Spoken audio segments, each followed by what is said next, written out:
వికాసం మనకు పెడగాలి ఉందిగా, చైల్డ్ డెవలప్మెంట్ అండ్ పెడగాలిలో మనకి ఇచ్చిన టెట్ ఒక బ్లూ ప్రింట్లో లాస్ట్లో మనకు ఎన్సీఎఫ్ ఎట్లయితే 2005 ఉందో ఆర్టీ 2009లోకి వెళ్ళి కూడా ఒక బిట్ అడుగుతుంది. సో ఈ రెండింటికి పక్క ఒక బిట్ దిగుతుంది, 1 మార్క్ వస్తుంది. ఒకసారి ఆర్టీ గురించి చూద్దాం. ఏంటంటే ఆర్టీ ఆర్టీ అంటే ఏంటంటే మనకు right to education compulsory, right to free and compulsory education అనేది మనకు ఆర్టీ 2009లో మనకు యాక్ట్ రావడం జరిగింది. ఓకే, ఫుల్ ఫామ్ ఉంది right to free and compulsory education. ఒక్కసారి దీని గురించి రఫ్గా చేసుకుందాం. ఎందుకంటే చూడండి, ఒకటేసారి మనం కనీసం ఒక 20 నుంచి 30 బిట్స్ స్కోర్ అయింది ఒకసారి. లేక ఏ బిట్ అయినా దిగొచ్చు, లేదా నెక్స్ట్ ఇన్లో ఆర్టీ కొన్ని సెక్షన్లో సెక్షన్కి వెళ్ళి దిగొచ్చు. ఫస్ట్ చూద్దాం దీని గురించి చూద్దాం, రేపు ఇంకో దాని ఆర్టీ గురించి రేపు ఇంకా అదర్ ఇన్ఫర్మేషన్ కూడా చూద్దాం. ఆర్టీ 2009 యాక్ట్ విషయానికి వస్తే 1882లో మహాత్మా జ్యోతిబా పూలే ఆ రోజు భారతదేశాన్ని ఆంగ్లేయులు పరిపాలిస్తుంటే వాళ్ళను ఏమన్నానంటే, ఒక భారతీయులకు ప్రాథమిక విద్యకైనా కనీసం విద్యా హక్కు, ఉచిత విద్య మాకు అందించాలంటే ఆ రోజు అది సక్సెస్ కాలే. అప్పటి నుంచి మొదలు పెడితే 2009 ఆగస్టు 26 రాష్ట్రపతి ఆమోదం పొందే వరకు ఈ పోరాటం జరిగింది ఉచిత నిర్బంధ విద్య కొరకు. అందులో ఇంకొక మెయిన్ పాయింట్ చూసుకుంటే 1910-12 మధ్యలో గోపాలకృష్ణ గోఖలే నిర్బంధ ప్రాథమిక విద్య కావాలని బిల్లు శాసనమండలిలో, అప్పుడున్న శాసన మండలిలో బ్రిటిష్ వారు ఉండే అప్పుడు 1910-12 మధ్య గోపాలకృష్ణ గోఖలే గారు బాగా డిమాండ్ చేశారు. ఒక భారతీయులకు నిర్బంధ ప్రాథమిక విద్యాలయ కనీసం కావాలంటే ఆ రోజు అది కూడా బిల్లు కొట్టివేయడం జరుగుతుంది. అంటే అప్పుడున్న ఆర్థిక పరిస్థితుల వల్ల కావచ్చు, ఏదైనా కావచ్చు.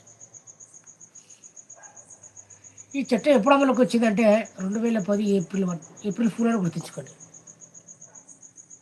2010 ఏప్రిల్ 1 నుంచి ఇంప్లిమెంట్ కావడం జరిగింది. ఒక జమ్మూ కాశ్మీర్ రాష్ట్రం తప్ప, జమ్మూ కాశ్మీర్ తప్ప భారతదేశంలోని అన్ని రాష్ట్రాల్లో ఇది ఏప్రిల్ 1 నుండి అమలుకి వచ్చింది. మనకు తెలుసు ఆదేశిక సూత్రాలు, ప్రాథమిక హక్కు వేరు, ప్రాథమిక విధులు వేరు, ఆదేశిక సూత్రాలు వేరు.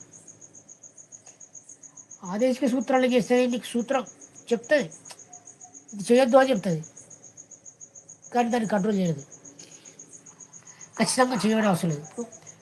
ధూమపానం నిషేధం, అది ఆదేశిక సూత్రాల్లో కిందకి వస్తుంది. అది చేయలేకపోతున్నారు, దాన్ని ఖచ్చితంగా నీ మీద చేస్తుంటే ఎవరు కూడా దాన్ని చట్ట ప్రకారంగా దిశలు తీసుకుంటే తప్ప ఎవరు కూడా ఏం చేయలేరు.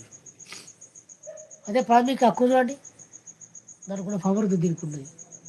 సో ఆదేశిక సూత్రాలలో ఆర్టికల్ 45 ద్వారా 6 నుంచి 14 సంవత్సరాల పిల్లలకు ఆర్టికల్ 45 ద్వారా ఉచిత నిర్బంధ విద్యను అందించాలని చర్చ జరిగింది. దీన్ని ఆదేశిక సూత్రాల్లో చేర్చారు. ఆదేశిక సూత్రం అంటే పాటించడం అవసరం లేదు, కానీ హక్కు మనకు విద్యా హక్కు చట్టం వచ్చే వరకు దీని ఆర్టికల్ 45లో చేర్చారు. 6 to 14 years పిల్లలకు ఉచిత నిర్బంధ విద్యను. 86వ రాజ్యాంగ సవరణ వెరీ ఇంపార్టెంట్, ఈ 2022లో జరిగింది, 2002లో జరిగింది. ప్రాథమిక విద్యా హక్కు దీన్ని ఆర్టికల్ 21A చేర్చడం జరిగింది. ఆర్టికల్ 21 అంటే ఏంది? జీవించే హక్కు. జీవించే హక్కులో ఒక భాగంగా ప్రాథమిక విద్యలో ఆర్థిక, సామాజిక, సాంస్కృతిక సంబంధం లేకుండా అందించాలని 21A ఆర్టికల్ తర్వాత చేర్చడం జరిగింది. అంటే equal right to live, right to education, జీవించే హక్కులో దీన్ని చేర్చడం జరిగింది. 21 ఆర్టికల్ A కొంతమంది మైనార్టీ సంస్థలకు దాన్ని మినహాయింపు ఇవ్వడం జరిగింది. 1992లో మోహిని జైన్ వర్సెస్ కర్ణాటక, ఉన్నికృష్ణన్ వర్సెస్ ఆంధ్రప్రదేశ్లో జీవించే హక్కు కింద ఉచిత నిర్బంధ విద్య అందించాలని అప్పుడు కోర్టులో వాగ్వాదం జరగడం జరిగింది. ఇది గుర్తుంచుకోండి, అడుగుతాడు ఇవి. ఈ ఆర్టీ 2009 విషయానికి వస్తే జూలై 10వ తారీఖున 2009 పార్లమెంట్లో ఓకే బిల్లు ఆమోదం పొందడం జరిగింది. జూలై 10. రాష్ట్రపతి దగ్గరికి పోయిన తర్వాత ఆగస్టు 20వ తారీఖు రాష్ట్రపతి ఆమోద ముద్ర వేయడం జరిగింది. అంటే జూలై 10 అంటే ఆగస్టు 10 అంటే 1 మంత్, ఆగస్టు 20 ప్లస్ 5 1 నెల 16 రోజులకు 1 నెల 16 రోజుల తర్వాత రాష్ట్రపతి ఆమోద ముద్ర లభించింది. ఆగస్టు 27వ తారీఖు తెల్లారే దీన్ని కేంద్ర ప్రభుత్వం ఒక గెజిట్ నోటిఫికేషన్ ఇవ్వడం జరిగింది. గెజిట్ ఉండాలి, గెజిట్ ఆమోదం పొందడం కాదు, సర్కిల్ లెక్క ఒక గెజిట్ ఇవ్వడం జరిగింది ఆగస్టు తెల్లారే. ఆ తర్వాత 2010 ఏప్రిల్ 1 నుండి దీన్ని అమలు చేయడం జరిగింది. విద్యా హక్కు గీతం ఎప్పుడైతే విద్యా హక్కు చట్టం అమలుకి వచ్చిందో జావేద్ అఖ్తర్ అనే ఒక హిందీ రచయిత విద్యా హక్కు గీతం రాయడం జరిగింది 29 ఆగస్టు 2013లో. దీన్ని 15 భాషలలో ట్రాన్స్లేట్ చేయడం జరిగింది. కొద్దిగా గుర్తుంచుకోండి. ఇది ఇప్పుడున్న పిల్లలకి ఏం వస్తలేదు, అప్పుడు ప్లే చేయాలి దీన్ని. విద్యా హక్కు చట్టం గీతం. ఇందులో 7 అధ్యాయాలు ఉన్నాయి, 38 సెక్షన్లు, ఒక షెడ్యూల్ ఉంది, గుర్తుంచుకోండి. ఇంకా ఆర్టీ 2009 విషయానికి వస్తే కేంద్ర రాష్ట్ర ప్రభుత్వాలు మరి ఉచిత నిర్బంధ విద్య అందించాలంటే మొత్తం కేంద్ర ప్రభుత్వం దగ్గర మొత్తం అమౌంట్ ఇవ్వాలంటే దానికి కష్టం. ఏదో పన్నుల ద్వారా జిఎస్టీ ద్వారా వచ్చిన కేంద్ర ప్రభుత్వం అమౌంట్లో విద్యకి ఇంత కేటాయించలేదు. కాబట్టి కేంద్ర ప్రభుత్వం 60% ఇస్తే రాష్ట్ర ప్రభుత్వం 30% భరించాలి. ఓకే, విద్యకు సంబంధించిన అమౌంట్. ఈశాన్య రాష్ట్రాలు అయితే 90% కేంద్రం భరిస్తుంది, 10% వాళ్ళు భరిస్తే సరిపోతుంది.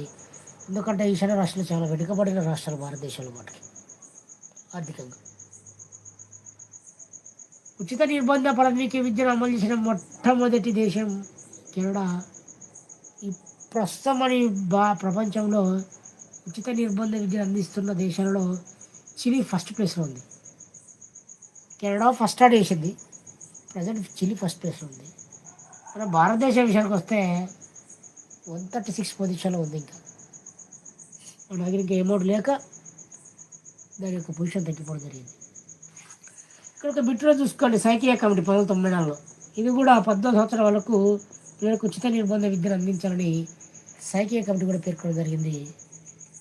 మరి ఇది ఆర్టీ 2009 యాక్ట్ గురించి. ఇందులో చట్టాల గురించి కూడా ఎగ్జామ్లో ఒక క్వశ్చన్ అడుగుతున్నారు, అది రేవ్ చేసుకున్నాను. ఇందులోకి మరి ఏమైనా క్వశ్చన్ వచ్చిందంటే వచ్చింది, ఒకసారి వినండి.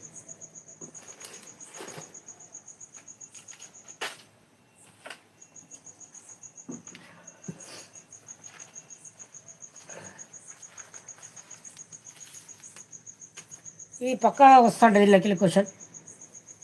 ఎగ్జాంపుల్ 2017 బుక్, ఇది మోడల్ పేపర్. 2015 మోడల్ పేపర్లో క్వశ్చన్ 20 చూసుకోండి. ఆర్టీ 2009 చట్ట ప్రకారం ఈ వయసు గల పిల్లలకు ఉచిత నిర్బంధ విద్య పొందే హక్కు కలదు.